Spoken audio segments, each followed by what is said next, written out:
Ecology और environment ये भी काफी इंपॉर्टेंट है। बच्चे क्या करते हैं, इकोलॉजी और एनवायरनमेंट पे ध्यान ही नहीं देते। पूरी जूलॉजी में सबसे ज्यादा क्वेश्चन अगर 11 से कहीं से भी आते हैं आपके पूरे जूलॉजी के पेपर में तो ये। अब फिजिक्स केमिस्ट्री में तुम्हें पता है कि कंपैरेटिवली बायोलॉजी से स्कोर करना थोड़ा सा टफ है, तो उसके लिए आपको वैरायटी ऑफ क्वेश्चन करने पड़ेंगे। जितने हिसाब से आप वैरायटी ऑफ क्वेश्चन अटेम्प्ट करेंगे आपकी उतनी प्रैक्टिस बढ़ेगी और टॉपिक में आपकी उतनी ही पकड़ क्या हो जाएगी, मजबूत हो जाएगी। So high class, so myself Surabhi Kashyap और मैं देहरादून बल्लभपुर विद्यापीठ में बॉटनी फैकल्टी हूँ। सो बेटा आज हम लोग बात करेंगे अबाउट जो हमारी स्ट्रैटेजी रहेगी नीट 2026 के लिए बायोलॉजी में, कि कितने चैप्टर्स जो है हमारे बायोलॉजी में आते हैं। दोनों मिला रही हूँ मैं, आपके बॉटनी और जूलॉजी मिक्स करके मैं आपको बताऊंगी कि इनका स्ट्रैटेजी क्या है, कितना किस चैप्टर का वेटेज रहेगा और कैसे हमें इसके लिए प्रिपेयर करना है, कैसे हम अपने बायोलॉजी में 360 आउट ऑफ 360 मार्क्स स्कोर कर सकते हैं। सो अगर मैं सबसे पहले बात करूं बॉटनी में, ठीक है, तो बॉटनी में हमारे पास जो फर्स्ट हमारे पास चैप्टर है यहाँ पे वो है प्रिंसिपल एंड मॉलिक्यूलर जेनेटिक्स, जो कि आप लोग जानते हैं कि कितना इंपॉर्टेंट चैप्टर है बायोलॉजी में। तो इसका जो वेटेज रहता है वो लगभग 30% रहता है। ये वेटेज हम अप्रोक्सीमेटली लेके चल रहे हैं, ये वेरी कर सकता है।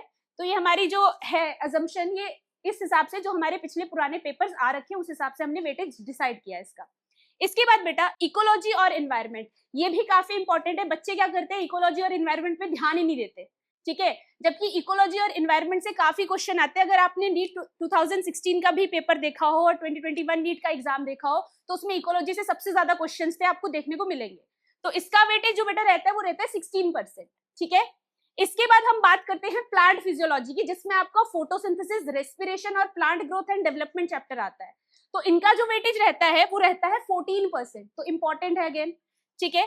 इसके बाद प्लांट डाइवर्सिटी जो हमारा कोर बॉटनी का पार्ट है, जिसमें हमारे पास हम कह सकते हैं लिविंग वर्ड, ठीक है, बायोलॉजिकल क्लासिफिकेशन, प्लांट किंगडम, ये चैप्टर्स आते हैं। तो इसका वेटेज जो है वो है 12%। प्लांट किंगडम अगेन आपको पता है इससे 4 to 5 क्वेश्चन नीट में हर साल आते हैं, है ना। इसके बाद बात करते हैं प्लांट रिप्रोडक्शन की, जिसमें आपके पास sexual reproduction in flowering plants आता है। तो इसका वेटेज बेटा 6% है, इसके आसपास आता है इसमें से, ठीक है। सेल स्ट्रक्चर और फंक्शन, यानी कि इसमें 2 चैप्टर्स आते हैं आपका, एक है cell the unit of life, दूसरा है cell cycle and cell division. तो इसमें आपका जो वेटेज आ रहा है बेटा वो है 10%। इतना सबको क्लियर है क्या कि किसका कितना वेटेज है, ठीक है। जो जोर देने वाला चैप्टर है अपने पास इनमें से वो हमें दिख रहा है सबसे ऊपर, अगेन प्रिंसिपल और मॉलिक्यूलर जेनेटिक्स है, ठीक है। उसके बाद इकोलॉजी एनवायरनमेंट, देन हम बात करें सेल स्ट्रक्चर एंड फंक्शन और प्लांट डाइवर्सिटी और प्लांट फिजियो। ये सारे ही वैसे तो इंपॉर्टेंट है, ठीक है।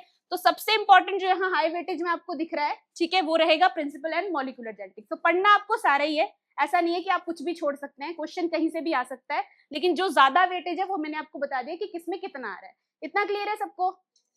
चलिए आगे चलते हैं। नेक्स्ट अगर हम लोग बात करें मॉर्फोलॉजी ऑफ फ्लावरिंग प्लांट्स, ठीक है, इसका वेटेज बेटा 7% तक रहता है, ठीक है, इतने इसमें से आएगा आपको। प्लांट एनाटॉमी है 4% तक, ठीक है। फिर है आपके जूलॉजी का बायोमॉलिक्यूल्स, इसका वेटेज 3 से 4% रहता है, ठीक है। इसके बाद बात करते हैं ह्यूमन फिजियोलॉजी, ये आपको पता है जूलॉजी का बहुत कोर और मेन टॉपिक है। पूरी जूलॉजी में सबसे ज्यादा क्वेश्चन अगर 11 से कहीं से भी आते हैं आपके पूरे जूलॉजी के पेपर में तो ये ह्यूमन फिजियोलॉजी से आते हैं, ठीक है। तो इसका वेटेज 45% तक रहता है, जूलॉजी में सबसे ज्यादा वेटेज इसी का है, ठीक है। इसके बाद है human reproduction and reproductive health, तो इसका जो वेटेज है बेटा वो है 16% तक, ठीक है। इसके बाद अगर हम बात करें एनिमल किंगडम 10%, ठीक है। एवोल्यूशन एंड बायोटेक्नोलॉजी 15 to 16%, ठीक है। Human health and disease again 7%, ठीक है। Structural organisation in animal tissues जो है, ठीक है, 5%। और नेक्स्ट है बॉटनी का माइक्रोब्स इन ह्यूमन वेलफेयर 2%। तो ये हो गई हमारी जो हमारे पास चैप्टर्स है, इनका वेटेज कितना कितना है, कितने परसेंटेज में हमारे पास ये चैप्टर्स आते हैं नीट के अंदर, ठीक है। ये जो एवरेज हमने निकाला है ये वेरी कर सकता है, ठीक है। जैसे कि आपको पता है नीट का जो अभी पैटर्न चल रहा है उसमें बॉटनी के क्वेश्चन जो है ज्यादा आ रहे हैं एज कम्पेयर टू जूलॉजी, ठीक है। तो ये वेरी कर सकता है पैटर्न, बट सारे चैप्टर आपको पढ़ने हैं, ठीक है। चलिए तो इतना सबको क्लियर है? किसी का इसमें कोई डाउट है क्या क्लास में सिलेबस को लेके? नहीं है, चलिए बढ़िया। तो अब बात आती है हमें पढ़ना कैसे है। वैसे क्लास में हम डिस्कस कर ही चुके हैं इस बात को, लेकिन अगेन बच्चों को अभी भी, जैसे कुछ बच्चे 300 तक मार्क्स नहीं ला पाते, काफी बच्चे 360 आउट ऑफ 360 कैसे स्कोर करना है। अब देखो बेटा तुम्हारे पास 4 सब्जेक्ट है total, physics, chemistry, botany, zoology, है ना। अब फिजिक्स केमिस्ट्री में तुम्हें पता है कि कंपैरेटिवली बायोलॉजी से स्कोर करना थोड़ा सा टफ है है ना। फिजिक्स में अगर चाहो तो 180 नहीं आ सकते, ये तुम्हें भी पता है, ठीक है। प्रैक्टिकली तो यही बात है कि फिजिक्स में 180 जो है नेक्स्ट टू इम्पॉसिबल है, कि इतने नहीं आते, और जैसा पिछला पेपर गया उसमें तो नहीं ही बोल सकते हम लोग, ठीक है। तो अब मार्क्स जिसमें आ सकते हैं वो कौन सा है तुम्हारे पास ऑप्शन, बायोलॉजी है।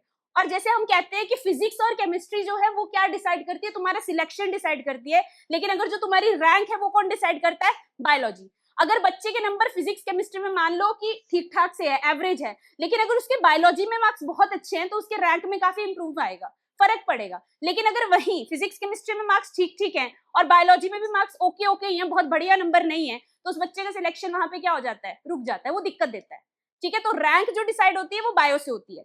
तो अगर हम लोग बात करें हमारी नीट 2026 की स्ट्रैटेजी क्या होनी चाहिए, हमें कैसे तैयारी करनी चाहिए, तो हमें सबसे पहली चीज पता है कि हमें लाइन टू लाइन क्या पढ़नी है, एनसीईआरटी पढ़नी है।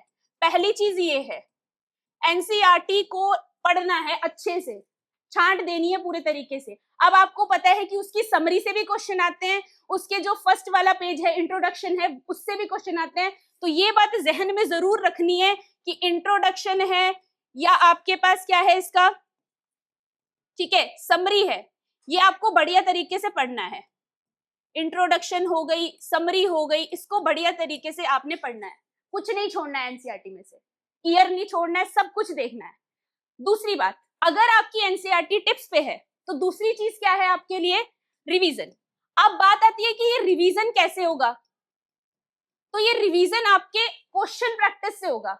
जितने ज्यादा वेरियस वेराइटीज ऑफ क्वेश्चन आप अटेम्प्ट करेंगे बेटा, उतना आपको आइडिया लगेगा कि कैसे हमें सॉल्व करना है, पेपर में उतना ही अंदाजा लगेगा। उसी टाइप के क्वेश्चन बेटा रिपीट होके आते हैं, बस ये है कि वर्डिंग चेंज हो जाती है, आएगा तो वहीं से। अब फिजिक्स में तो नए नए क्वेश्चंस बनते हैं, एप्लीकेशन लगानी पड़ती है, केमिस्ट्री में भी ऐसे ही होता है, लेकिन बायो में क्या रहता है कि सिलेबस तो सारा सेम है, पढ़ना भी एक ही किताब से, एनसीईआरटी से सबको पढ़ना है। तो उसके लिए आपको वैरायटी ऑफ क्वेश्चन करने पड़ेंगे, जितने हिसाब से आप वैरायटी ऑफ क्वेश्चन अटेम्प्ट करेंगे आपकी उतनी प्रैक्टिस बढ़ेगी और टॉपिक में आपकी उतनी ही पकड़ क्या हो जाएगी, मजबूत हो जाएगी। समझ आ रहा है सबको ये बात, ठीक है। तो आपको क्वेश्चन प्रैक्टिस करने हैं, जितने से जितने ज्यादा हो सके प्रैक्टिस द क्वेश्चन। अब कुछ बच्चों का ये रहता है हमें एग्जाम्पल याद नहीं होते, काफी चैप्टर हमारे पास बायोलॉजी में ऐसे हैं जिनमें एग्जाम्पल ही है, जैसे अभी हम क्लास में जो चैप्टर्स पढ़ भी रहे हैं, प्लांट डाइवर्सिटी हमने स्टार्ट कर दिया है, तो उसमें बेटा बहुत सारे क्या है, एग्जाम्पल है। तो एग्जाम्पल याद करने का तरीका क्या है सही आपके हिसाब से, बताइए आपके हिसाब से एग्जाम्पल याद करने का सही तरीका क्या है। हाँ जी, निमोनिक्स। तो अगर हम निमोनिक्स पढ़ेंगे, मेरी बात ध्यान से सुनना, अगर हम निमोनिक्स याद करेंगे तो निमोनिक्स याद करने के लिए भी, ठीक है, हमें पहले निमोनिक्स को याद करना पड़ेगा। और अगर पेपर में गलती से भी कुछ आप निमोनिक का एक आधा शब्द भूल गए तो वो सारा एग्जाम्पल का सेटअप क्या हो जाएगा, खराब हो जाएगा। तो मेरे हिसाब से जो बेस्ट तरीका है, मैं बच्चों को निमोनिक्स याद करने के लिए नहीं देती हूँ, मेरा जो बेस्ट तरीका है वो ये है, क्योंकि निमोनिक्स आप चलो प्लांट किंगडम के लिए बना लोगे, कम एग्जाम्पल के लिए बना लोगे, मॉर्फोलॉजी के लिए कितने याद करोगे बेटा, कितने एग्जाम्पल है मॉर्फोलॉजी में, कैसे याद करोगे। तो उसका सबसे बेस्ट तरीका है कि आप एग्जाम्पल्स को टॉपिक वाइज, जैसे अगर मान लो हमारे पास दिया हुआ है मोनोएडल्फस कंडीशन का एग्जाम्पल क्या है, पॉलीएडल्फस का एग्जाम्पल क्या है, या मालवेसी फैमिली के मेंबर्स का एग्जाम्पल क्या है, तो जितना बेटा आप इसको उसकी फंक्शन के हिसाब से पढ़ोगे ना, स्ट्रक्चर देख के पढ़ोगे ना, उतनी चीजें आपको याद रहेंगी। और सबसे बेस्ट तरीका होता है एग्जाम्पल को याद करने का, उसे लिखो। जब आप लिखते हो ना चीजें, वो आपकी मेमोरी में रहती है, लेकिन रट्टा मारते हो ना तो वो चीजें भूल जाती हैं। बच्चों को लगता है कि बायोलॉजी रट्टा है, तो बेटा रट्टा है तो फिर तो सब रट के डॉक्टर बन जाते। उस रटने के लिए भी पहले चीजों को समझना पड़ेगा, एनालाइज करना पड़ेगा, पहले दिमाग में बिठानी पड़ेगी। तो दिमाग में बिठाने के एग्जाम्पल को यही तरीका है कि उसको लिखो, प्रैक्टिस में लाओ।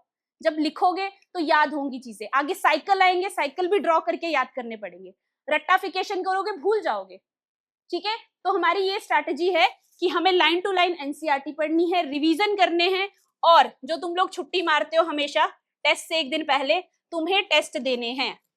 जितने ज्यादा से ज्यादा नंबर ऑफ टेस्ट तुम दोगे उतनी तुम्हारी प्रैक्टिस होगी। अब कुछ बच्चों का ऐसा होता है हमारा टेस्ट प्रिपेयर नहीं है, हमारा सिलेबस प्रिपेयर नहीं है, बेटा कुछ तो आइडिया लगेगा जो तुमने पढ़ा है, क्लास में तुम सुन रहे हो, टीचर को बैठे हो तुम, कुछ तो तुम्हें आइडिया लगेगा कि टीचर क्या कह रहा है, तो टेस्ट दो।